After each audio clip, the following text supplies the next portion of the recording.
Hi friends, தீபாவளிக்கு அடுத்து நம்ம பார்க்க போகிற ரெசிபி காஜா ரெசிபி தான். இது ஸ்வீட்டாகவும் செய்யலாம், காரமும் செய்யலாம். நான் காரம் தான் செஞ்சு காமிச்சிருக்கேன். அதுக்கு 3 கப் அளவுக்கு மைதா எடுத்துக்கோங்க. அதில் கொஞ்சமாக மஞ்சத்தூள் சேர்த்துக்கோங்க. காரத்துக்கு தனி மிளகாத்தூள் சேர்த்துக்கோங்க. உங்களுக்கு காரம் எவ்வளோ தேவையோ அவ்வளோ சேர்த்துக்கோங்க. அதுலேயே நல்லா க்ரஷ் பண்ணி கசூரி மேத்தி சேர்த்துக்கோங்க. ஓமமும் ஒரு 2 டீஸ்பூன் அளவுக்கு ஓமமும் நல்லா கையால் தேய்ச்சிட்டு போட்டுக்கோங்க. பெருங்காயத்தூள் சேர்த்துக்கிட்டு தேவையான அளவு உப்பு டேஸ்ட்டு பார்த்து போட்டுக்கோங்க. இதில் 3 டேபிள் ஸ்பூன் அளவுக்கு நெய் சேர்த்து நல்லா கலரிடுங்க. மாவை நல்லா பெசறினதுக்கு அப்புறமா கொஞ்சம் கொஞ்சமாக தண்ணி விட்டு நம்ம சப்பாத்தி மாவு பதத்துக்கு நல்லா மாவை பிசைஞ்சு வச்சுக்கோங்க. நல்லா மாவு பிசைஞ்சு ட்ரை ஆகாமல் இருக்கிறதுக்கு மேலே கொஞ்சம் எண்ணெயும் தடவி ஒரு 15 நிமிஷம் ரெஸ்ட் விட்டுடலாம் மாவுக்கு. அதுக்குள்ளே நம்ம ஒரு பேஸ்ட்டு ரெடி பண்ணணும் உள்ளே தடவுறதுக்காக. அந்த பேஸ்ட்டு பார்த்திங்கன்னா 1/4 கப்பு நெய் எடுத்திருக்கேன். அதுலேயே 1/4 கப்பை விட கொஞ்சம் கம்மியாக மைதா சேர்த்துக்கோங்க. அப்படி இல்லைனா அரிசி மாவு கூட சேர்த்து நீங்கள் பேஸ்ட்டாக ரெடி பண்ணிக்கோங்க. ரெடி பண்ணதுக்கப்புறமா ஒரு 15 மினிட்ஸ் ஊறின மாவை சப்பாத்தி கல்லில் வச்சு நல்லா மாவை மறுபடியும் பிசைஞ்சிட்டு சின்ன சின்ன உருண்டையாக எடுத்துக்கோங்க. நம்ம சப்பாத்தி போடுற அளவுக்கோ இல்லை அதை விட கொஞ்சம் பெரிய உருண்டையாக கூட நீங்கள் எடுத்துக்கோங்க.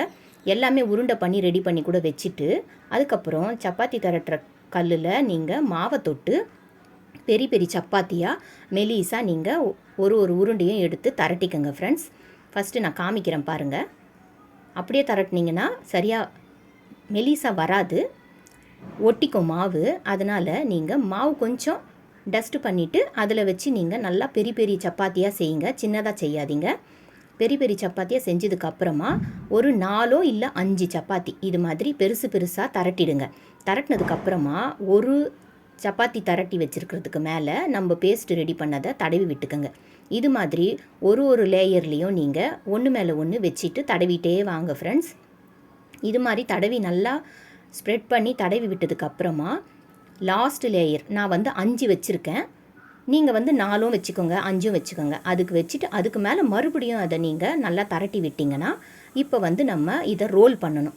நல்லா டைட்டாக பிடிச்சிக்கிட்டு நல்லா ரோல் பண்ணுங்கள். ரோல் பண்ணி மறுபடியும் நல்லா கட்டையிலேயே வச்சு நல்லா 2-3 முறை ரோல் பண்ணி விட்டுருங்க. அதுக்கப்புறமா எவ்வளோ பெருசு வேணுமோ அவ்வளோ பெருசுக்கு நீங்கள் ஃபஸ்ட்டு கத்தியால் நீங்கள் கட் பண்ணி எடுத்து வச்சுக்கோங்க. அதுக்கப்புறமா நீங்கள் அதை சின்ன சின்னதாக நான் காமிச்சிருக்க மாதிரி தரட்டிக்கங்க. இல்லை ஓவல் ஷேப்லேயும் நீங்கள் தரட்டிக்கலாம். எண்ணெய் சூடு பண்ண ரெடியாக வச்சுட்டேன். மீடியம் ஹீட்டில் இருக்கணும் ஃப்ரெண்ட்ஸ். இப்போ இந்த காஜாவெல்லாம் நீங்கள் பொரிச்சு எடுத்திங்கன்னா மொறு காஜா ரெடி ஆகிடும். தீபாவளிக்கு கண்டிப்பாக இந்த ரெசிபியை செஞ்சு பாருங்கள். என்னோடய சேனலுக்கு சப்ஸ்கிரைப் பண்ணுங்கள். தேங்க்யூ.